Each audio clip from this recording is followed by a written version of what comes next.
What we try to do is make sure that our guys take plenty of time to get loose. Try to allow at least 15, 20 minutes for the pitchers to get their arm good and loose every single day. Now obviously sometimes the pitchers, the day after they throw in excess of 45 pitches, they may not even go out and get loose with the team in terms of throwing. Days they're going to lift weights and swim a little bit on.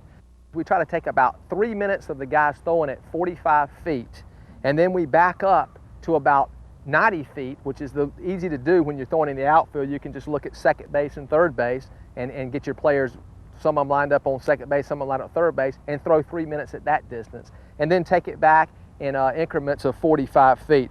Go from about 90 feet to about 135 feet. Throw 3 minutes at that distance. And then back it up even 45 feet further and throw it 180 feet, or twice the distance from second base to third base. 3 minutes out with all that time, and then 1 minute as you start to come back in. If you do that, that's 15 minutes worth of throwing. Once we do that, we go out those 45 feet increments. Then we have the pitchers for the last 5 minutes, additional minutes. They'll work at 45 feet on throwing their all-speed pitches, especially the changeup, curveball, especially the changeup though, because changeup is a feel pitch. The more you throw it, the better you're going to feel with it. And any day they can throw and get loose, just toss in some of those all-speed pitches. I think that'd be a great throwing program or warming up program for your pitchers and your players.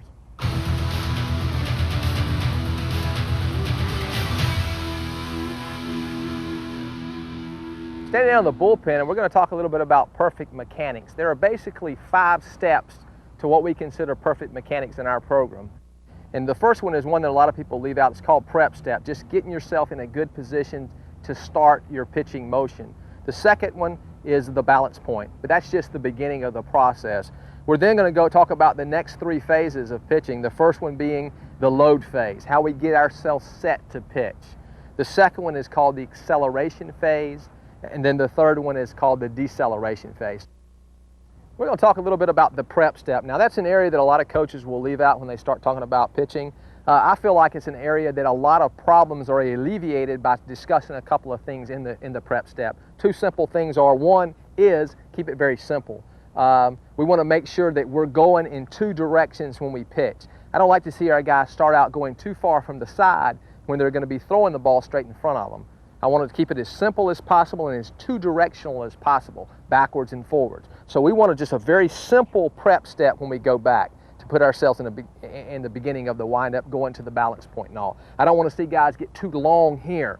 We're going to talk about we want the process of pitching to be short. The only time we want to be long is when we extend and finish that acceleration phase. So if we start out long, that's going to put us in a lot of problems to begin with. The second thing is if we start out long, that's going to hurt us in that prep step. If we start too long, then this front leg, when it goes to lift as part of the balance point, is going to swing around too much. And that's going to start a lot of problems with that front slide. If it starts swinging back, then usually it's going to have to swing back forward to catch back up when you're in that load phase, when you're loading those legs up to start the acceleration phase. So we want to make sure that when we bring that leg, we lift it right beside the other leg. Our lift leg goes right beside the leg that we're going to balance on. So again, keep it simple. In the prep step, simple is best. Nice and short when we go back to prep. Keep it as much 2-directional as possible. Now there's nothing wrong with a slight little turn as long as you don't get too long with it when you step back. But just a nice simple little step back and bring that lift foot beside the other foot as we go to the balance point. Okay, the second step in perfect mechanics is to make sure we have a good, strong, balanced position. The balance point is where you're going to be in almost a little bit of a crouch position, ready to start the load phase and the acceleration phase to throw the baseball. First thing we need to talk about is the lift leg when we're in a balance point. Now a lot of people, again, as I talked about in the prep step, by having too long of a process in the prep, we'll start that front side swinging. We don't want that front side to swing when we lift that leg. We want to be here in this position when we finish our prep, and we want to lift that leg not up, but back to the position that we need to be in. We don't want to go up and then back and turn our hips. We want to do it all at one time. Now when we lift this front leg, I don't like to see guys get too much going with their legs. I think that arm gets in a position where it's kind of delayed in the firing process by waiting for the legs to do too much funky stuff. I want to make sure those legs are consistent with the arm in the movement. And I want them fairly quick. Now, we don't want to rush the ball to the plate by any stretch of the imagination. But we do want to make sure that we're in control and we get those legs going to generate some power, to generate some rhythm for good throwing. When we lift, we want to make sure that we take this leg back. I like to see guys bring their front foot, their lift foot, even or close to the back part of that set foot, the foot that's on the mound. I don't like to see them go too far. I feel like if they do, that takes that front side off the strike zone. And then we've got the same problem that we had when we start swinging that front foot. When we go to catch up, the only thing you can do is fly back open. We don't want that when we throw. That front foot has to be set and far enough back that we're turning and using our hips, yet we're not taking our front side to the zone. See guys get in a position where I call or by their, I like for that foot to be lean or get too upright or either over too far, but this foot's just dangling underneath the knee of the lift leg. With the other foot underneath the knee, not to position. But in this balance point position, I want to make sure that the toe is pointing down and up, which is going to put my weight shifted back. I want it to work over my leg. That's very important. I don't like to see guys get positioned to take the elbow, help bring it to me. I don't like to see guys, and this is my personal preference with pitchers, I don't like to see guys lift that leg so high up and meet this elbow. I like to see the elbow go and meet the leg on the lift side. That puts you more in a balanced position. Again, we're talking about the balance point of pitching. So obviously we want to be balanced during this process. So I want to meet my leg with my front elbow. And I like to see it about the middle of the thigh. That puts me in a good, strong, balanced position, curled up, ready to attack the strike zone in the load position.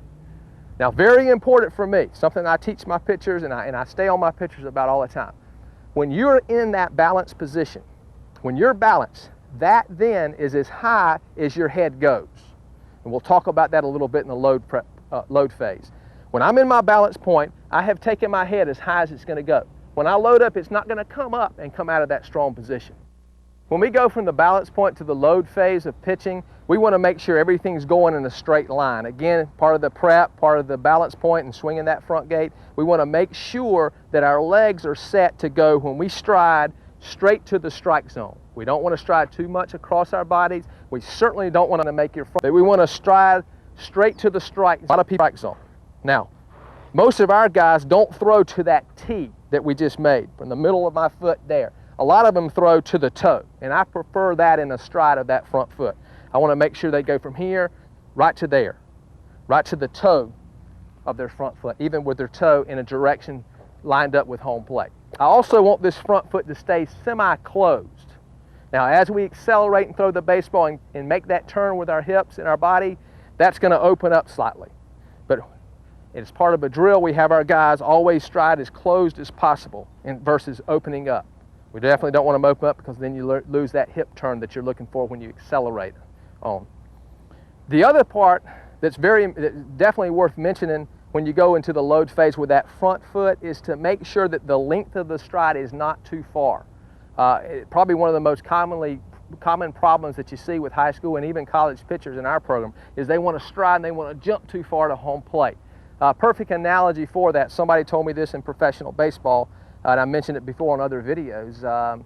If you were going to take an imaginary baseball and throw it as far as you can, and you were going to run and take a good running start and throw it as far as you can, and then somebody told you to stop right before you threw the baseball, your feet wouldn't be overly spread out. They would be in a good base, good area of support for your body. Try it sometime. Take an imaginary baseball and try to throw it as far as you can. And look, right before you get ready to throw the baseball, look at where your feet are. They're not spread out wide. They're underneath you to support you in the process of throwing, which is what the legs do. So make sure on your stride that you stride front side closed to the T or to the toe of your back foot in a direction straight to the line, and make sure your stride's not too far. Make sure your legs are still underneath you, giving you that support that you need to throw the baseball as hard as you can throw it. During the load phase, it's very important, obviously, to do what we talked about with your leg and making sure everything's going down and going to the right position when you load up. Also, obviously, it's very important that your arms have to do something that equals the movement that you had during your legs. It all has to work together in the process of timing. It all has to be rhythmic. Now, what do the arms do? Obviously, we want to make sure that we get the baseball during this load phase above the head. A lot of coaches will tell you to make sure that elbow is above the shoulder when you load up. Now, we don't want to take that right there to that load position or to that height of the load position where we're going to be at when we throw the baseball. If we do, you're going to get guys that bow and arrow when they throw or short arm when they throw. We have to have some rhythm to that, some circular motion to that. So what we like to have our pitchers do is, and you've all heard the taking the thumb and brushing the side as you come down.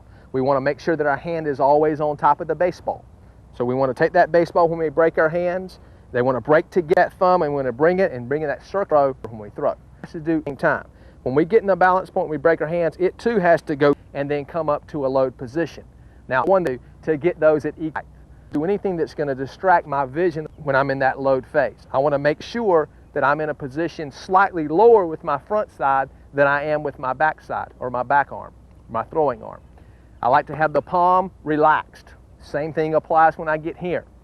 The baseball should be pointing basically at the middle infielders. Left-handers, that baseball should be pointing during this process at where the second baseman plays. Right-handers at where the shortstop plays. Just the opposite.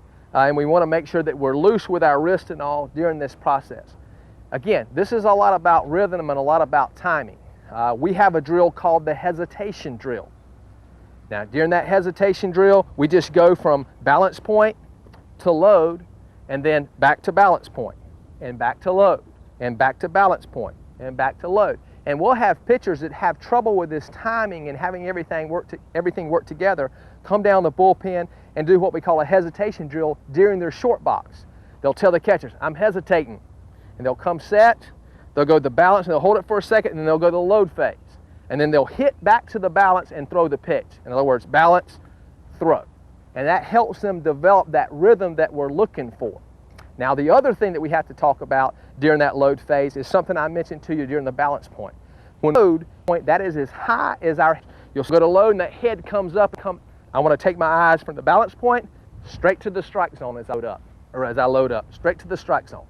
I want to come up as long as I can during this load phase, because if my stride is too far, then I'm going forward. I'm in like my trigger in hitting. I want everything back, load, and the next stage, which is accelerate zone. Obviously, everything we've talked about to this point can be great, but if you don't have a good acceleration phase, if you're not able to take that hand from the top of where it is during the load phase straight to that strike zone, then if your arm's doing anything other than going from a straight line from here, from point A to point B, then you're not going to have success as a pitcher. So acceleration phase is very, very important. It's where everything happens. The keys to the acceleration phase, in my opinion, are this front side. You must make sure that you stay in a good position with this front side and tuck that glove as you turn, which is going to help you pop those hips and get through as you accelerate and go to the strike zone. Remember, you have to do this the whole time, remembering what we talked about in the balance point, remember what we talked about in the load phase, especially with the head in terms of making sure that head goes straight to the strike zone as we accelerate. You don't want to come up definitely out of that strong position when you accelerate. If you do, you're going to lose what is very important for pitching coaches. That's called extension. You're going to lose that extension to the plate. If I don't keep my eyes level through this acceleration phase, then I'm not going to throw the ball in as short a distance as I can if I will accelerate and keep my eyes level. Watch me. I go balance, I go low. And then if I come out of that position, my head starts tilting toward third base, then I can't reach quite as far to the strike zone and my release point is higher. Versus if my eyes were level, now I reach further out in front, I've shortened the distance that I'm throwing, and I've released the ball lower to the strike zone. Here's another way to say that. The checkpoint during the acceleration phase is halfway through the process. When I'm here and I'm going to here, halfway through, if you'll look at their hand and you'll make sure that hand is even with this elbow, even with the elbow or outside the elbow, they're going to be okay in terms of their eyes. But when that hand drifts inside and gets too close to that head, then the natural process for the body is to take that head out of the way, and then you're going to lose extension toward the strike zone, and you've got your head tilt. The only way to really break this down and see it is to put it on players. It's the strike zone. Probably need to spend more area in base. That does, then my arm's going to fly out, my front side's going to come off the strike zone, and I've got all kind of problems in flying out there. I want to make sure that I tuck this glove, I invite this side, and that arm up under. I go up under my glove, the more it's front. One other thing, I've done a video with, or what we call the power crawl. You can championship sends out. One thing on curveball, when you start everything looking the same in the acceleration phase, curveball, this is a very good curve again in that video that we. Everything's the same. The grip obviously has been changed, and we're going to turn right in, something that you might want to check out in that other video. Final phase of pitching, the three important being the shoulders, or what we call shoulder replacement, And the third we'll term as the back, our low position. Accelerate, buckle toward the strike zone. We want to make sure that when we throw the ball that we use outside of our body for our, we don't want to go here. If we don't want to have our slot too high. Find some room over here because you're going in two different directions. Do this and then make sure our back, see our guys get at least and they finish off the pitch, which gives us position, and we accelerate and throw. When we throw, we want our other shoulder to be pointing in the strike zone when we're done. And then the last thing we talked about that helps us get there is, again, this front side, this glove side. If I throw and I get here and I really take this glove and I tuck it, that's going to give me more extension, that's going to give me more room to decelerate outside my body, and that's also going to give me what we termed as a shark fin finish. Seeing the shark on the surface of the water and that fin sticking up, it should look the same way with your back elbow over your back when you decelerate, when you get good extension on your pitching.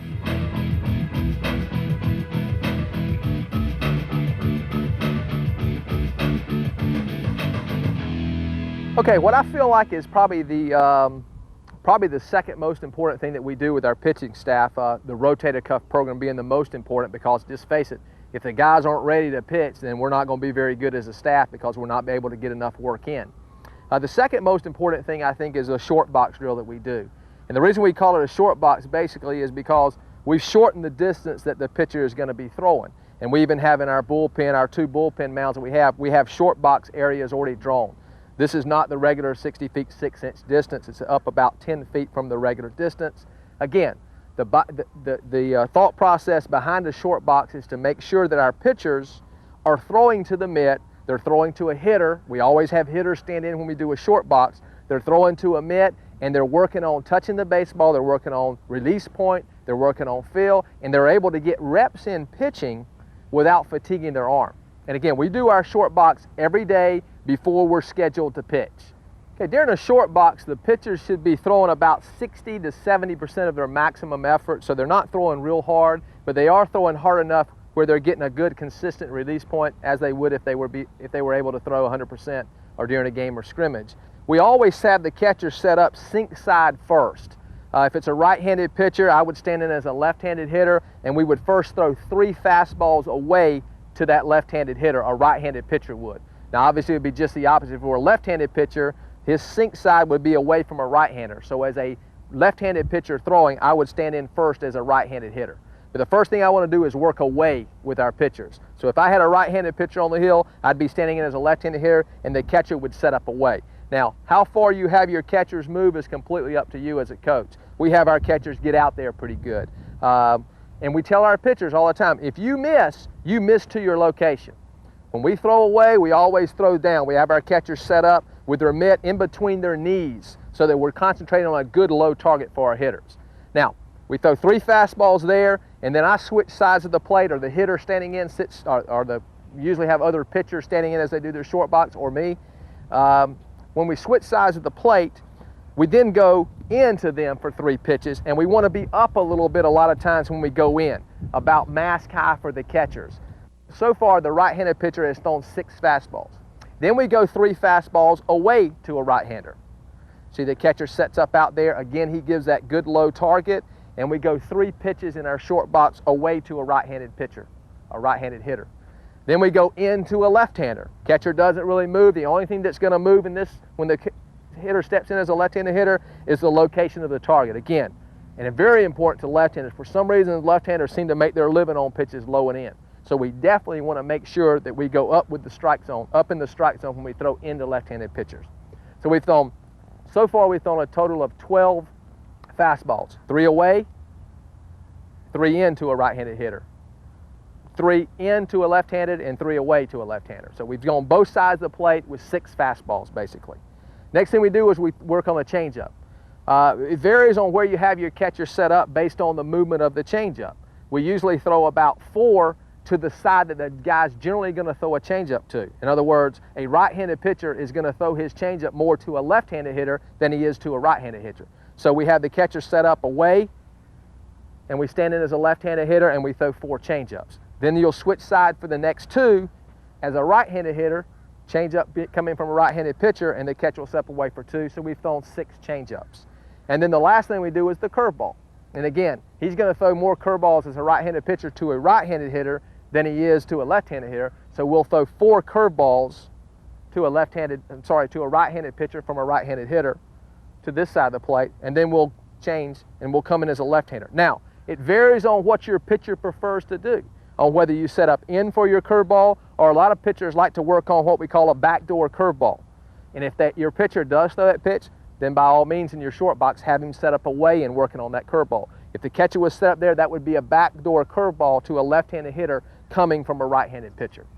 The whole idea behind the short box is to make sure that our guys, again, are getting enough reps.